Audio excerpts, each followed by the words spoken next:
we're in Yom Kippur, and so yesterday we saw that the Rambam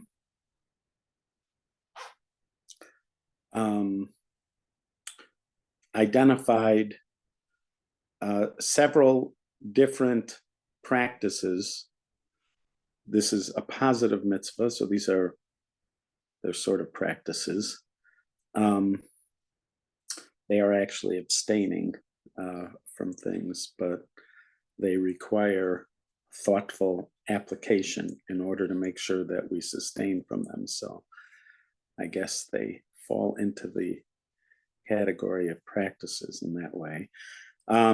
Related to the word inui, the way that word is translated is typically affliction, that you're supposed to afflict your soul.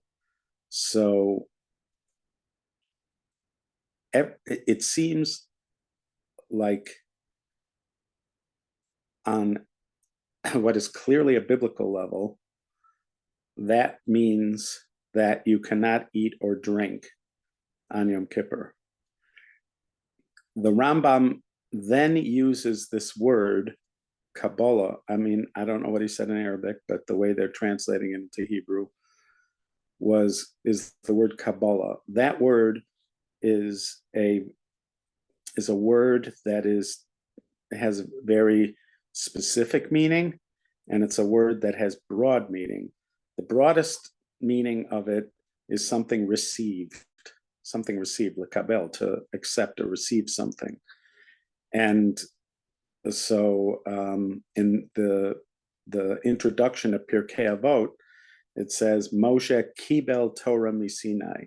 Moshe received the Torah at Sinai.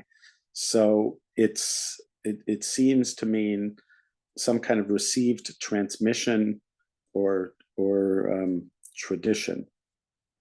So sometimes that word Kabbalah very specifically could mean received. Sometimes it's in a bit broader explanation. It can be translated as tradition. In the hierarchy of mitzvos, we have a kind of hierarchy of mitzvos.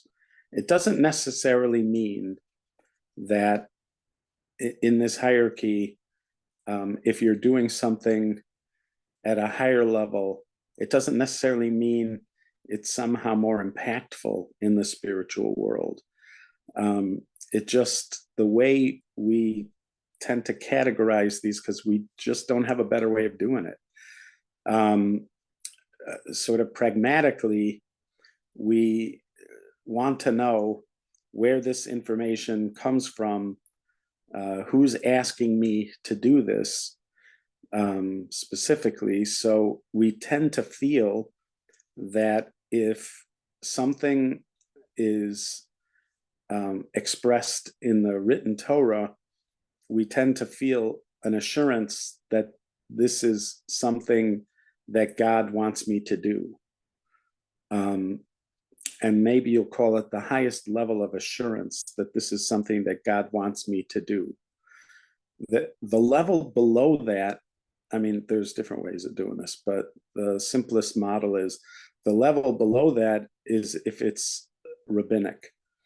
Rabbinic, I also, when I engage in something that's a rabbinic mitzvah, I need to take two steps. Step one is that God has empowered these people to enact legislation for the purpose of furthering his goal or his word.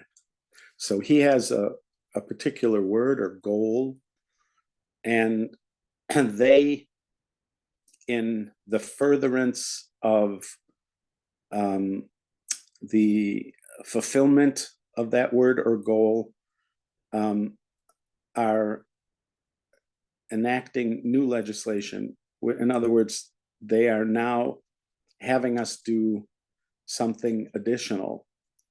But this is a two-step experience. I'm experiencing it as coming from them, but they are in a certain sense acting in agency of God, of Hashem, so that ultimately, even when I fulfill a rabbinic mitzvah, I am in contact with God. In other words, and ultimately, it could be said that it's only me and God. It's always only me and God when it comes to this relationship.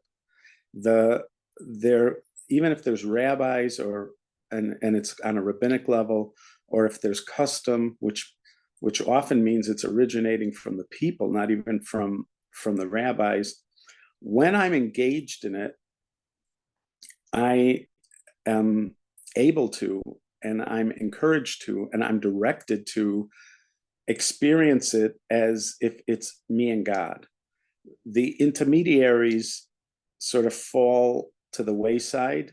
They sort of disappear, and it's just me and God. This is evident in the blessings that we make. So, for instance, let's say you have the mitzvah of lighting Hanukkah candles. The mitzvah of lighting Hanukkah candles originates its legislation by the rabbis. They are legislating this, and therefore I'm supposed to do it. But ultimately, when I experience this, I am meant to be experiencing it as something between me and God, and at some point, only me and God. So, therefore, when I make the blessing to God. Baruch atah Hashem Elokeinu melech haolam. Blessed are you, atah, that moment where it's just me and God, me and you.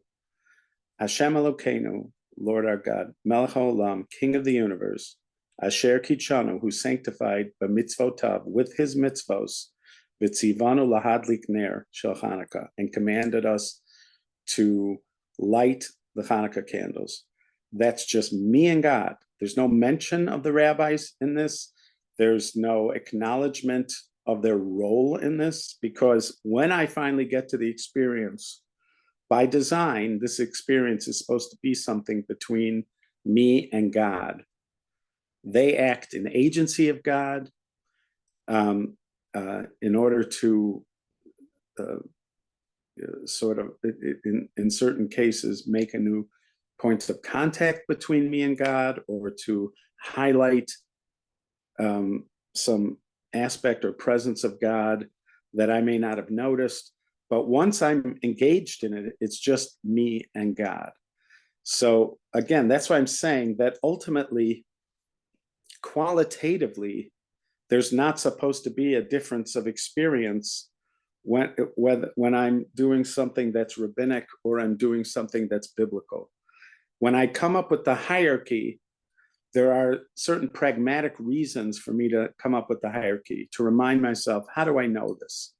Where did this come from? These are matters that are sort of important to include my intellect, and also to help me reliably engage in this as something that God wants me to do.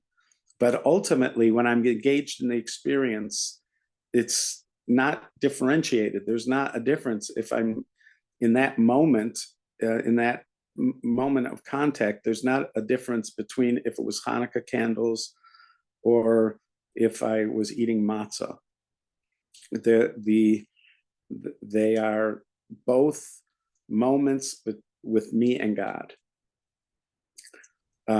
Again, you could say that there's an expected layer of experience where it's not just me, but I'm feeling interconnected with the entire Jewish people, and sometimes I'm feeling interconnected with the whole world. So it doesn't always have to be a selfish kind of just me and God, but for the most part, that's meant to be the experience.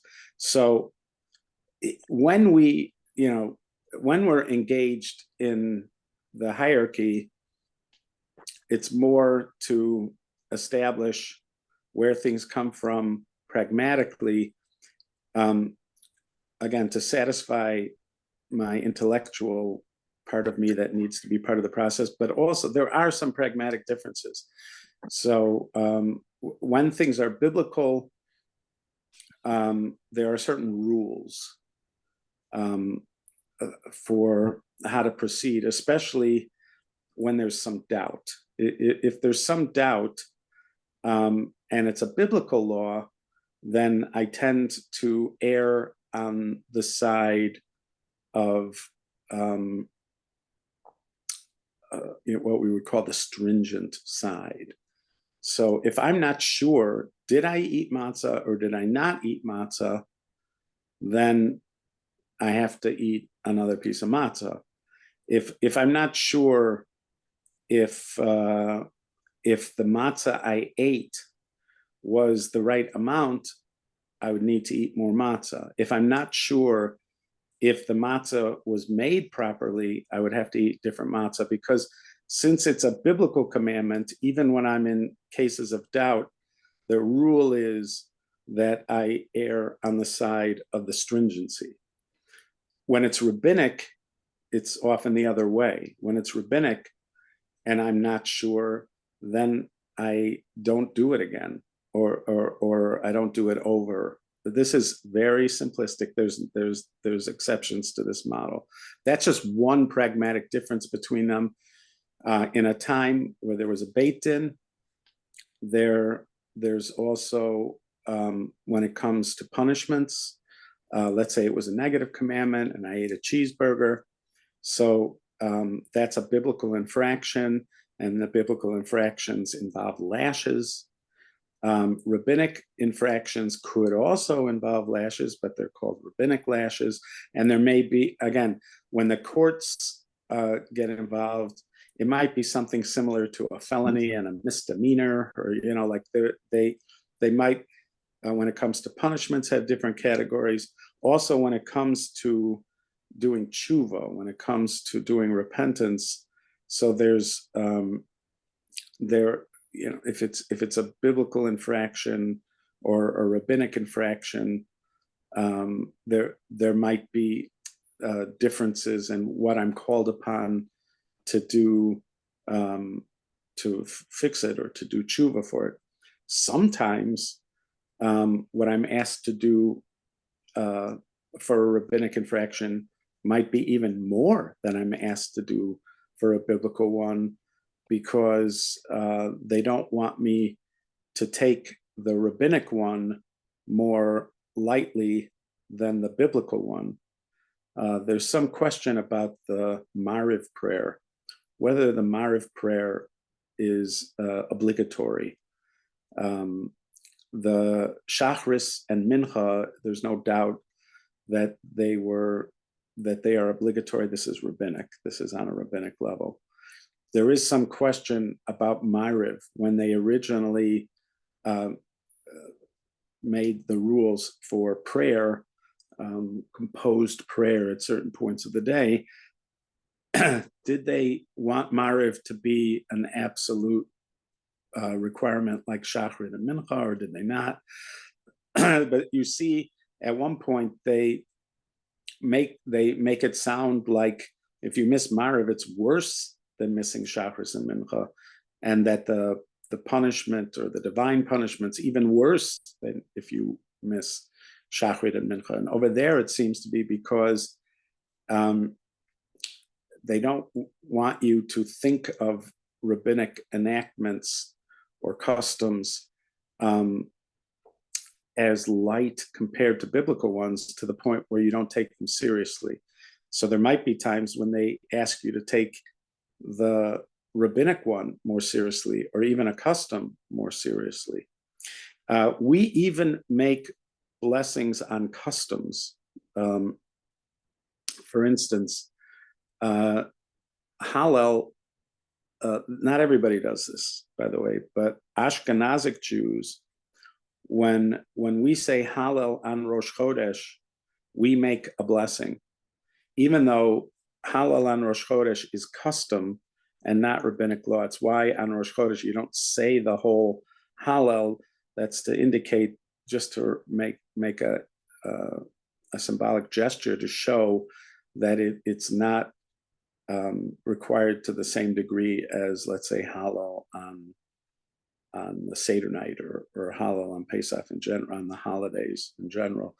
But we even make a blessing. We say that same blessing, Baruch atah Hashem Elokeinu melech haolam. That's how we start it. We're talking to God.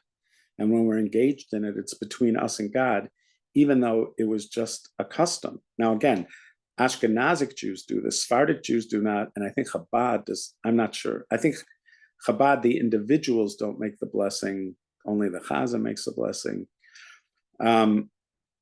But certainly Ashkenazic custom to make that blessing even on a custom, and everybody makes the blessings on the second day of Yom Tov. If you're keeping the second day of Yom Tov, let's say you live in Chutz La'aretz and you're outside of Israel and you're keeping the second day of Yom Tov, all the second day of Yom Tov is custom.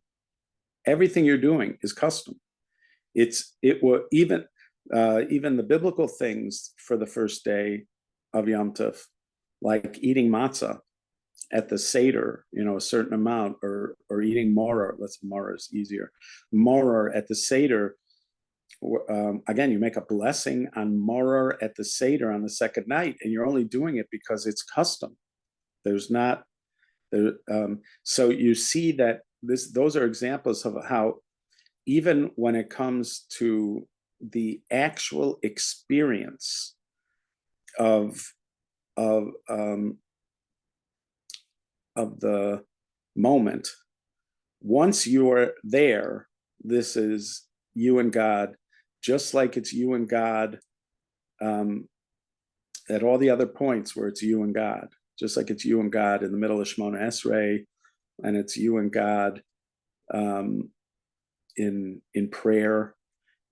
So it's you and God in this custom, and without the layers, you're not meant to be mindful at the time that you're involved in it that this is custom as opposed to biblical law. Once you're there, and you're there fully. It just happened this way, that this moment was provided in this kind of context. But once you're there, you're reliably there, and that's why you enter it with that blessing, to indicate that you're entering into a relationship between you and God. So, but that word Kabbalah, that's the word that we talked about yesterday, suggests that it may not be biblical. In other words, for that other part of it, which is the pragmatic side and the hierarchy that we were talking about, biblical rabbinic custom, that hierarchy, it sounds like at the beginning here, like it's the biblical part is not eating and drinking. The other parts, which are bathing, putting oil on your body, wearing shoes, or being intimate with your spouse, those, it sounds like, and that's why he uses the word Kabbalah, which they're translating as, and the tradition, it sounds like that is at that level, which sometimes when they say Kabbalah, they mean it originates amongst the prophets. The prophets themselves are not allowed to initiate law from prophecy.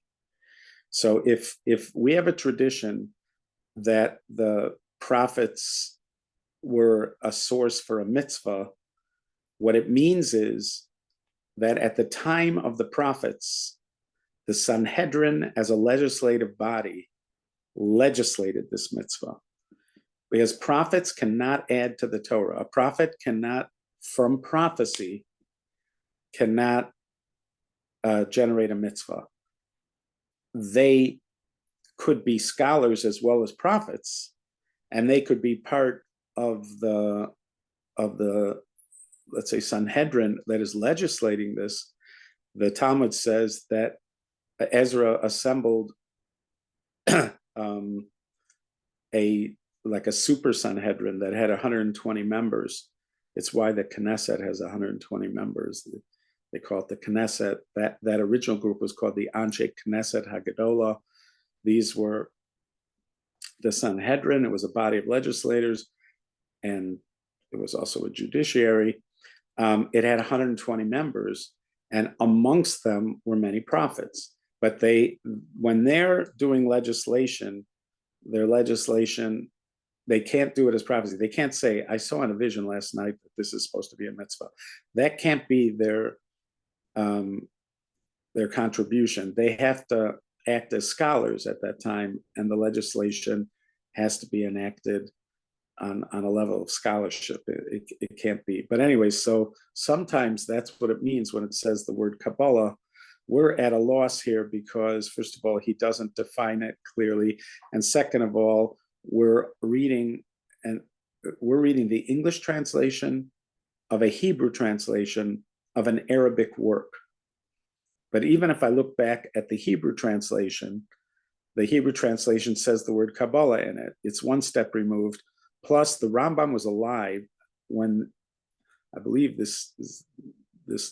I'm actually not sure which Hebrew he's using here, but the Rambam was alive when the Hebrew was written. In other words, when it was translated, he oversaw it.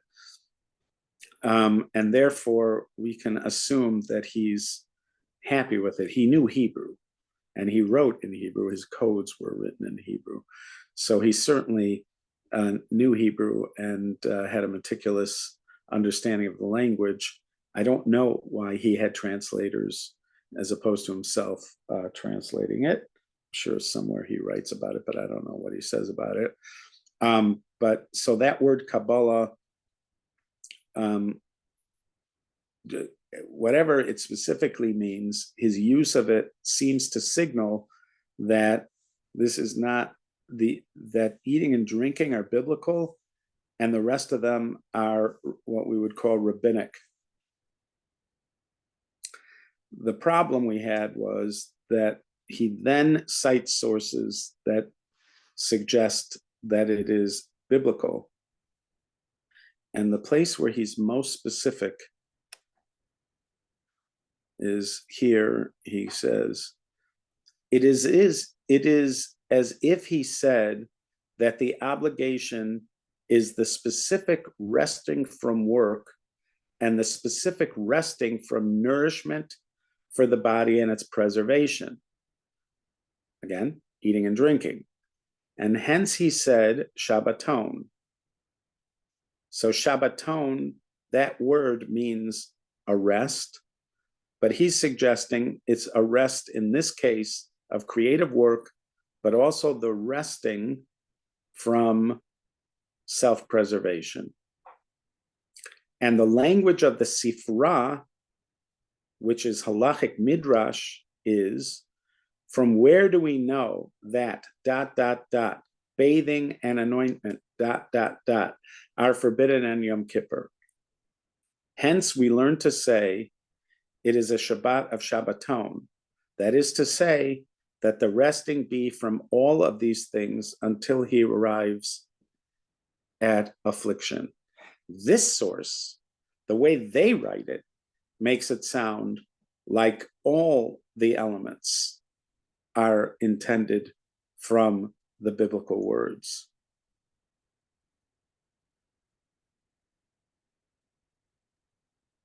Even those other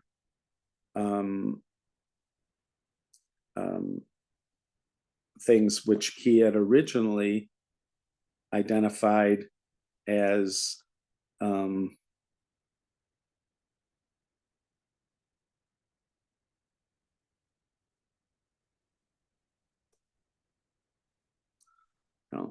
there's no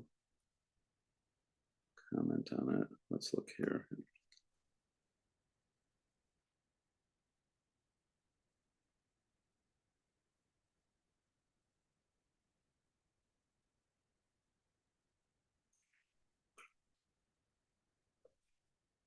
All right, so let's look at what he writes in his codes. The codes are written after this. I think he had, the way he introduced this was when he was writing the codes, he, as part of his style, he wanted to include all the mitzvot from the 613 that would be covered in what he was about to discuss. As he was starting to do that, he found that there were, was looking at other works that had listed the 613, and he started to find that he disagreed with some of their choices as to which to count and which not to count. And he felt like there were mistakes in the earlier works, so he decided that before he could do this, which seemed to be just like a minor introductory something for his codes, it suddenly became a project to write the definitive work on what the 613 mitzvot are. And so then he embarked on that whole thing. But here's what he's writing in the codes itself. It is a positive commandment to refrain from all work on the 10th day of the 7th month, as it says, and this is again from that part of Vayikra, of Leviticus, that talks about the holidays. It's really the section that most thoroughly deals with the holidays. It doesn't talk about the sacrifices and stuff like that so much, but the most thorough discussion of the holidays besides that, it's in the Torah portion of Emor. It shall be a Sabbath of Sabbaths for you. Anyone who performs a forbidden labor negates the observance of this positive commandment and violates a negative commandment. It says, you shall not perform any labor. Now, I think this is from the area that focuses on sacrifices, which would be in Pinchas. You shall not perform any labor. What liability does a person incur for performing a forbidden labor on that day? If he performs the forbidden labor willfully as a conscious act of defiance, he's liable for karet, which is a very high level of punishment, to be cut off from the people. If he performs the forbidden labor inadvertently, he's liable to bring a sin offering whose nature is fixed. All the forbidden labors for which one is liable to be executed by stoning for performing on Shabbos cause one to be liable for karet if performed on the 10th of Tishrei. Here's another pragmatic distinction, and this is at the biblical level. The pragmatic distinction is punishments. If somebody violates Shabbat, it could end up in court, and it could lead to a human death penalty. If one performs the same work on Yom Kippur, it will not end up in court of a human, but it'll end up in the sort of the divine court. Any activity that incurs the obligation of a sin offering on the Sabbath incurs the obligation of a sin offering on Yom Kippur. Any activity that is forbidden to be performed on the Sabbath, although it is not a forbidden labor, is forbidden to be performed on Yom Kippur. If one performs such an act, one is punished by stripes for rebellion. This would be like rabbinic stuff. The rabbinic things, again, there could be lashes, but these lashes are called makas mardus. They're the lashes that can be imposed by a court for not doing a rabbinic commandment, as one is punished for performing the same act on Shabbos. Whatever is forbidden to be carried on Shabbos is forbidden to be carried on Yom Kippur. Whatever is forbidden to be said or done at the outset of Shabbos is likewise forbidden on Yom Kippur. The general principle is that there is no difference between the Sabbath and Yom Kippur in practice. In this regard, except that a person who willfully performs a forbidden labor on Shabbos is liable for execution by being stoned to death on Yom Kippur. Such an act warrants karet. He says merely, but some people might think of it as worse than a human. It is permitted to trim a vegetable on Yom Kippur from mid-afternoon. All right, so now we're going to go to some leniencies. Okay. There is another positive commandment on Yom Kippur, to refrain from eating and drinking. As it states, you shall afflict your souls. According to the oral tradition, it has been taught what is meant by afflicting one's soul? Fasting. Whoever fasts on this day fulfills a positive commandment. Whoever eats or drinks on this day negates the observance of this positive commandment and violates a negative commandment. As it says, any soul that does not afflict itself will be cut off. Since the Torah punishes a person who does not fast with karet, we can derive from this that we are forbidden to eat and drink on this day. A person who eats and drinks inadvertently on this day is liable to bring a sin offering of fixed nature. Similarly, according to the oral tradition, it has been taught that it is forbidden to wash, anoint oneself, wear shoes, or engage in sexual relations on the day. It is a mitzvah to refrain from these activities in the same way one refrains from eating and drinking. Now, this, again, is he talking about rabbinic stuff or is he talking about biblical stuff? He just got through talking biblically, right? He was talking biblically. And then he said, similarly, and when I say biblically, it was biblical from oral tradition. And now he's saying, similarly, according to the oral tradition, it has been taught that it is forbidden to wash, anoint oneself, wear shoes, or engage in sexual relations on the day.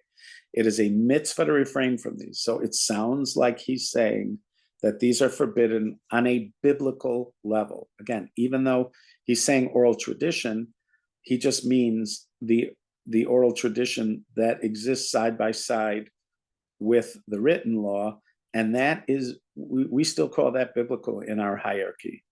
This is derived from the exegesis on the expression, a Sabbath of Sabbath. A Sabbath implies refraining from eating, of Sabbaths refraining from these activities. One is liable, so far, biblical.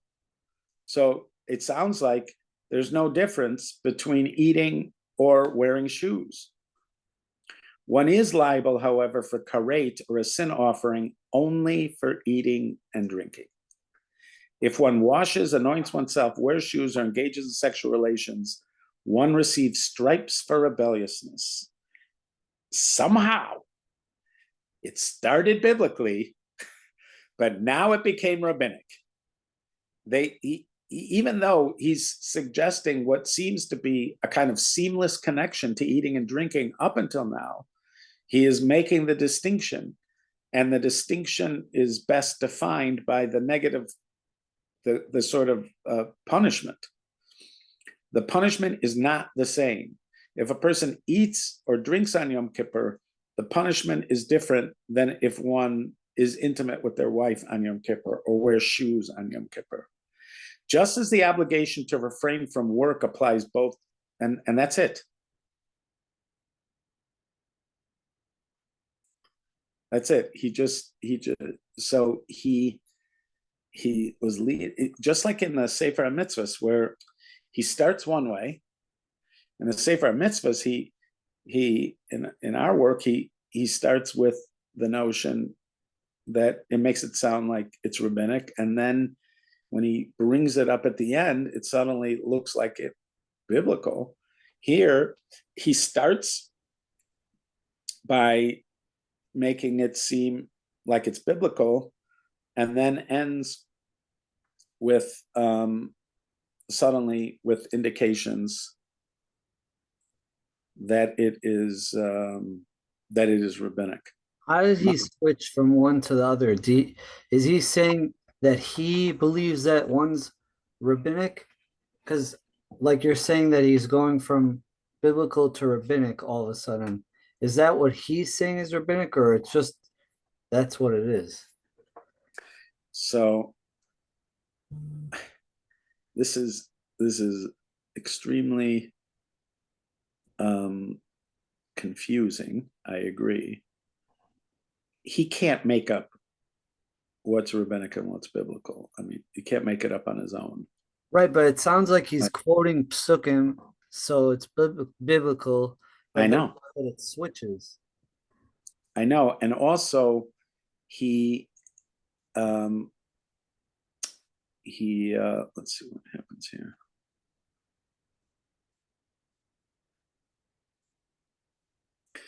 let's see this note here. The reference to the phrase "a Sabbath of Sabbath" is taken from Yoma 74a from the Gemara. The interpretation is, however, the Rambam's. Based on the concepts explained above, that the prohibition against the remaining 4 types of afflictions is rabbinic in origin and is not based on the explanation of the verse of the Torah, the Maaser Rokeach suggests amending the text to read, "a Sabbath from work, of Sabbaths from these other masters." He supports this view by noting that in Halacha 1, the Rambam has cited this expression as a proof text for the commandment to refrain from work on Yom Kippur. So you can see here, whoever's making this note, I don't know who this is in this one, but whoever's making this note, you can see here that this switch to the idea that it's rabbinic for the other ones seems to be unique to the Rambam.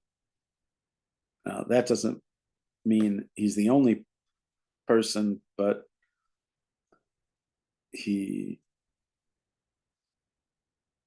other people may be people from the same generation or people after, but that there doesn't seem to be a clear delineation between biblical and rabbinic from earlier sources.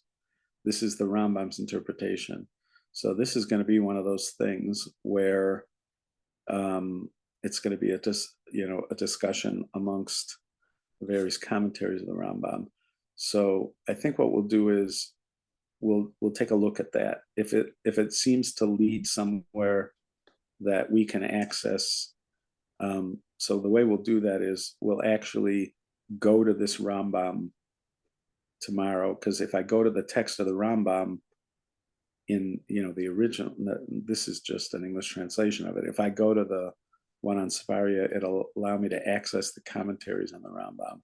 This is just one comment here from an English version. So he's saying that it's not clear from the Gemara, this distinction that there should be rabbinic, that some of these are rabbinic, is not clear in the Gemara. And you could see he quoted, he's quoting the Gemara in Yuma, but he also quoted the Sifra, which is a separate work. It's just halachic midrash, and they're the ones who learn it from the pasuk. If you're learning something from a pasuk, most likely you mean it's biblical. There are times where the Gemara will say, even though they learned it from a verse, it looks like they learned it from a verse, they really didn't. It's rabbinic, but they're connecting it to a verse, like an asmachta. Right. They call it an asmachta. So you'd have to say something like that they don't really mean that it's biblical. They're sort of connecting it like something like an asmachta. But so tomorrow it will explore it a little bit. If it looks like we can get something from it, sort of simply, then we'll do it. But otherwise, we'll just acknowledge that it's something. But even when the Rambam does it in the Sefer Mitzvahs, he's not explicit. He just used that word Kabbalah, but then afterwards, he never says the thing about the punishments. He never goes back to distinguishing. When he ends up in our place, it just sounds like, oh my gosh, he seems to think it's biblical at the end. But he sort of, and he didn't say the language of Kabbalah, again, it's like, it usually implies it's rabbinic, but it doesn't always. It's not one of those, it's not. So he wasn't like overtly clear in the Sefer Mitzvahs what he held, but there was enough there to make, to make you pause.